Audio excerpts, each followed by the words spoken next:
It's Molly here. This video is an estate haul. The family that we got this from is a family married into our family. I love this family so much. The items that we're getting ready to unbox are pretty incredible. There's some very unique items. And the coolest part about this video is that you're going to hear their son, Doug, talking about the family, about the estate, about going through the estate process. If you haven't been through that yet in your life, you will at some point. It is not always easy. So he talks about some of the decisions they made. And the whole time in the video, Nick and I will be unboxing a lot of these items. This is nowhere near the full estate. They disperse this in many ways, which I think was very smart, and we talk about that in the video. But I am thrilled to be trusted with the items that we were trusted with. Some are already listed in the Consignment eBay store. Some have already sold, and we have many more to get live listed, as it was a lot of items, and they will be listed in the near future. But I really hope you enjoy this format and enjoy hearing from the son of the parents who these items come from. It is an incredible family. Doug does well talking about his family, but as anybody who talks about their family does, he holds back because they truly, truly are an incredible family. His parents were amazing people who were all about giving back and community and loving everyone. And that has gone down to his children, which is why I adore them. They are the same. But I hope you enjoy this. Please be sure to like, subscribe, leave comments. I'd love to hear your feedback on this. And if you see any really cool items, but stay tuned because there's some great treasures that we share. Bye, y'all. All right, I am here with Doug Pritchett, and Nick and I are going to do an unboxing and show you this amazing group of items from an estate. And I've got Doug here because this estate is from his family. So I'm going to have Doug tell you who his family is and where this estate comes from. The University of Alabama yearbook from 1900. This was part of this was Doug's great-grandfather's sophomore yearbook. Ooh. So you want to know what's really cool? I'm going to tell you this about this. So Doug, the son who reached out to us, this is his father that passed, is married to Nick's first cousin, Pop. There's a long story. If we ever go out for drinks, ask me to tell you more, because she used to be my sister-in-law. So that'll just give you a hint of how kind of crazy our lives are. But as I was looking through this at Doug's great-grandfather, right? Mm-hmm. As I was looking through this book at what everything was, I was like, oh my gosh, this is really cool. It has write-ups of the professors in here. And one of the professors is C.H. Barnwell, professor of English, Charles Hayward Barnwell. Well, he is a relative of mine. So Charles Hayward Barnwell, if I went through the family tree, which I will at some point, we'll figure out how we are related. But my family all comes from the Charleston area. From my mom's side, we're all my mother was Alicia Barnwell Hancock. We're Barnwells, we're Haywards. That is all my family tree. And as I read it, he was a student of South Carolina College and graduated with a degree of Bachelor of Arts in 1887. So how cool is that Doug's great-grandfathers had an English professor who was a relative of mine. And now here we are, family. Anyway, thought I'd share that little tidbit. Go ahead, next. Hello. So this is Doug Pritchett, and my father and mom were Harry and Allison Pritchett, and they were Papa and Mimi to all of us in the later years and all the grandkids. And they lived a very long life, and we're thankful for that. And they really had a lot of adventures in their life, and some of this stuff because along with some of those adventures, we moved a lot over the years, and they were very, they always had their eye out for cool things, artistic things. They had a lot of amazing art on the walls. and trinkets, the treasures that were, sitting around that were not just little Walmart items. They were things that were bought at art shows and things like that. So it's pretty cool stuff.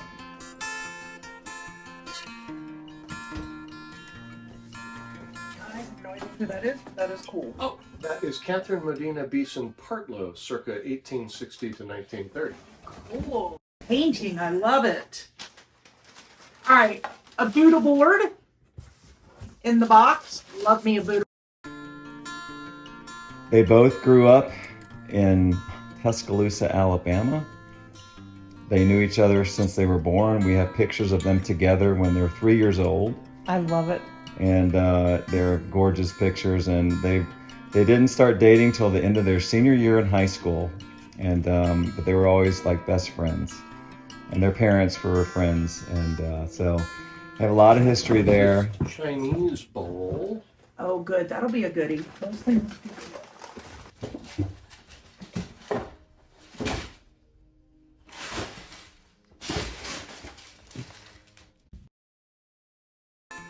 Tell me so you said you moved around a lot. Why was that? What did your dad do? What did your parents do for a living? My dad was an Episcopal priest. He started out, he went to the Virginia Seminary, and that's when I was born in 1964.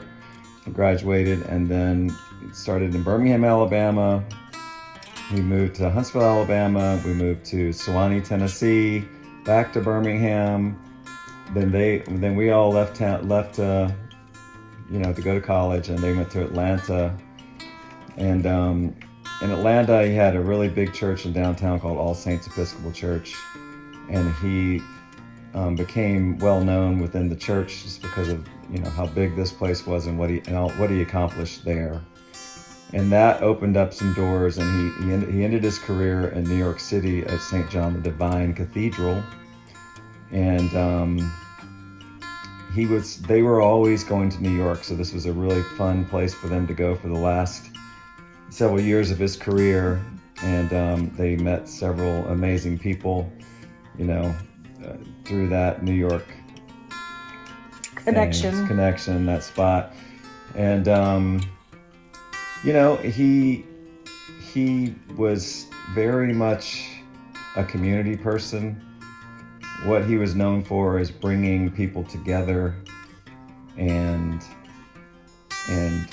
it was not a very preachy atmosphere. Even though he was an Episcopal priest, it was more about the community, bringing people together, and helping them, just to get through the daily times. And which is one of the things I absolutely loved and admired about him. Yeah, he was very good at that. And we were always that way, very tight-knit family. My brother, who was the oldest, Sonny, and my sister Margaret, who was in the middle, and I was the youngest. And we were always very tight together, and we still are. And it's nice to have that. A lot of people, like my dad used to always say, we're blessed because he knows people where their kids are all over the place, they never communicate. We've always, had a lot of communication and ideas. We'll continue to be that way. Holt. Ooh, Huckleberry Finn. Now, y'all, obviously we have a lot of research to do. William Faulkner, A Fable. Boom. We have Winston Churchill, Youth, 1874 to 1900. Hemingway, For Who the Bell Tolls. Hemingway, From Who the Bell Tolls. God, they're all so old. Because this is an end of an era for us. Yeah, both of my parents are gone as of January. And for sure. Although we're very sad about it, we're super duper blessed to have had them for so long, and everything that they gave us, not monetarily, but just the way we are as people, it all came from them. So it's really, something I'll always treasure. I was going to ask, having just gone through the estate part of this, any advice you would give to others who might watch this, who, as they come to this time in their life, having to deal with somebody's estate? I know you guys looked at several different processes and actually used several different processes.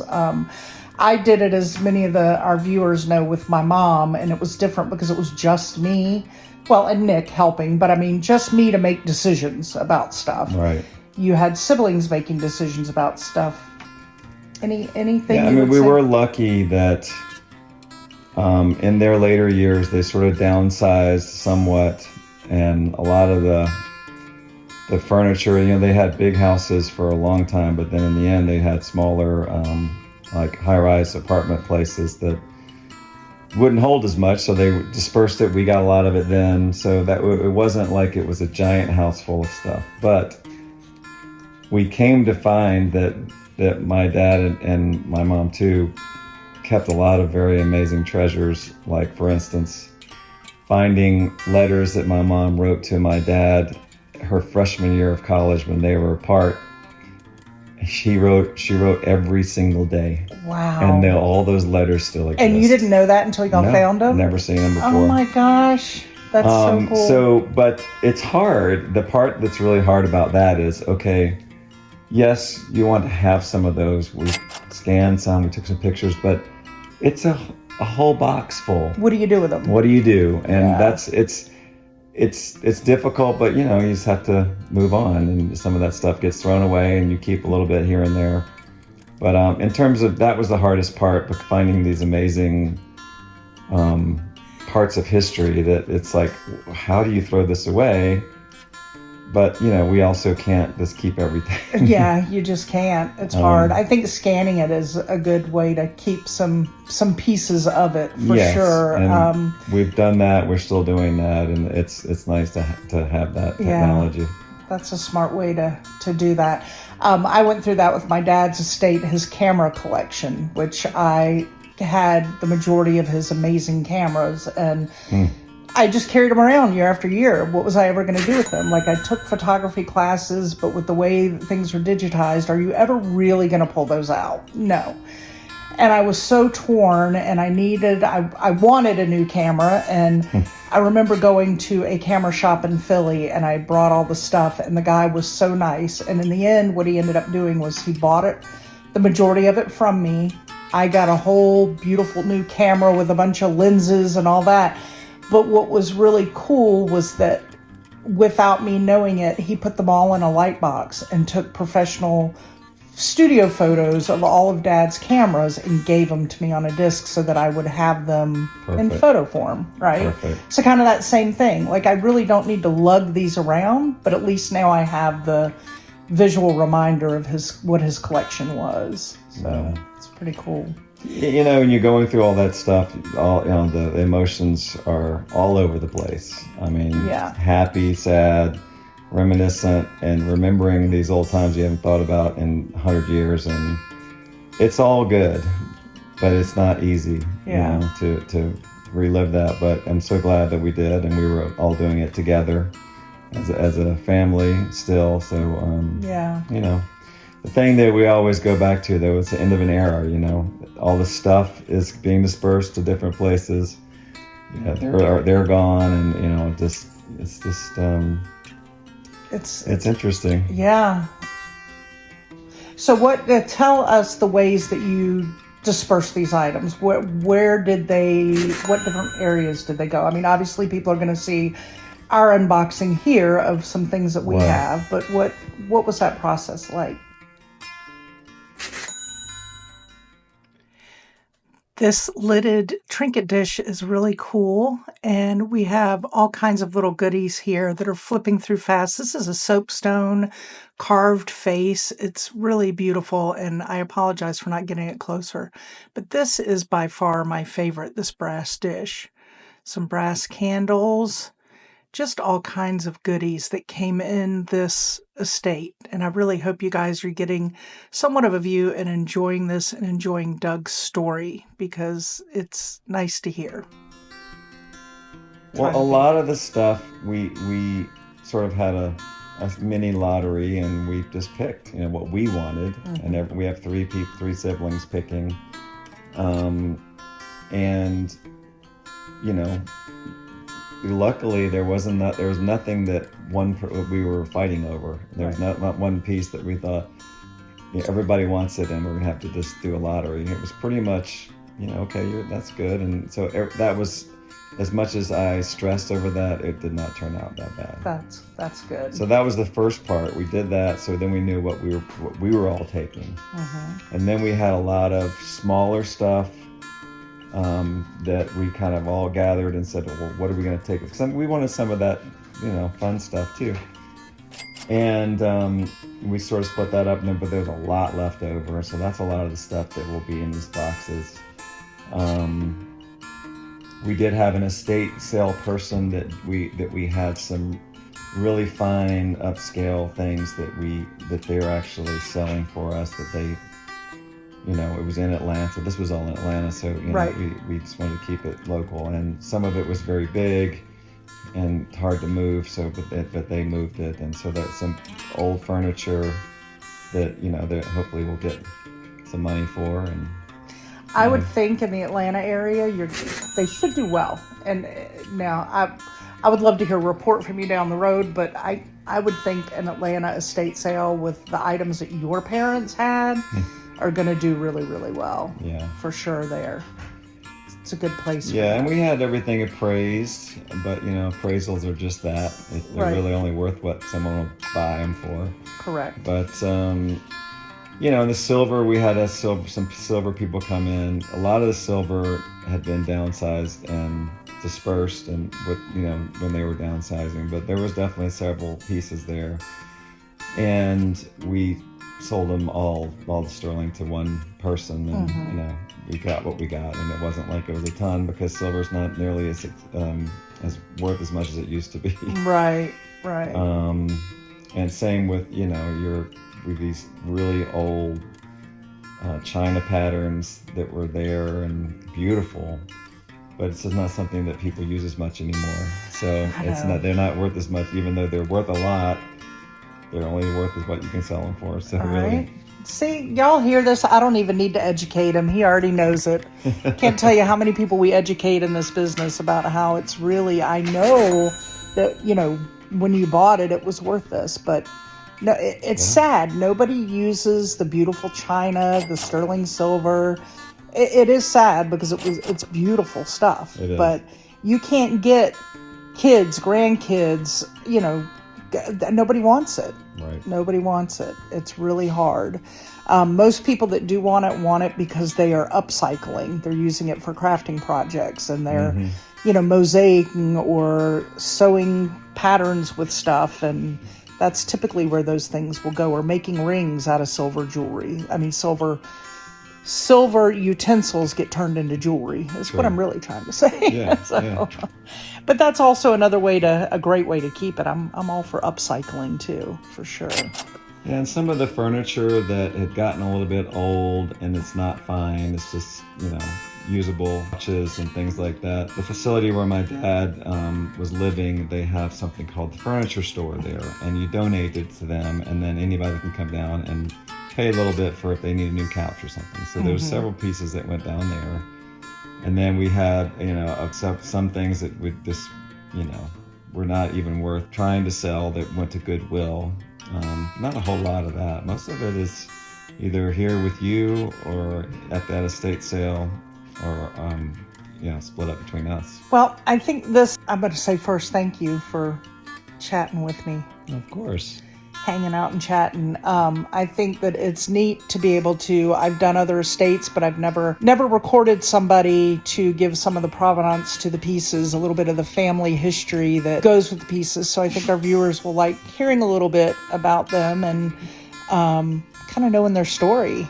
So that was really cool. And for sharing going through the estate process, because a lot of people have been through it or know they're going to go through it soon, and always good to hear the process that other people go through for ideas.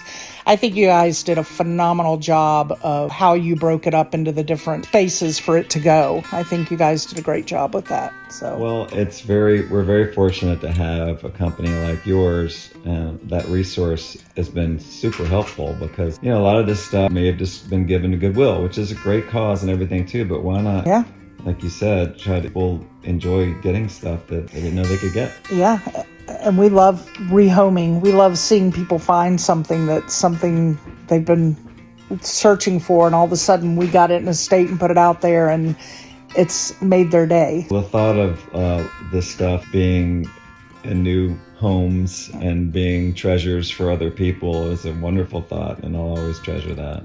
That's why we love doing what we do. Yeah, that's fun. Thank you so much, Doug Pritchett. You're welcome. Love you. Love you. All right, that is it. I hope you guys enjoyed this estate video. I know it was kind of long, but I love that Doug was willing to get on there and give you some of the family history. I just think it's neat when we can share that kind of thing.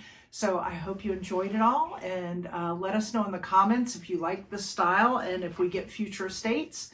If you want us to do it this way again, or just make it a quick pop-up kind of video, let us know how you feel about it. Thanks, y'all. Cheers. Cheers.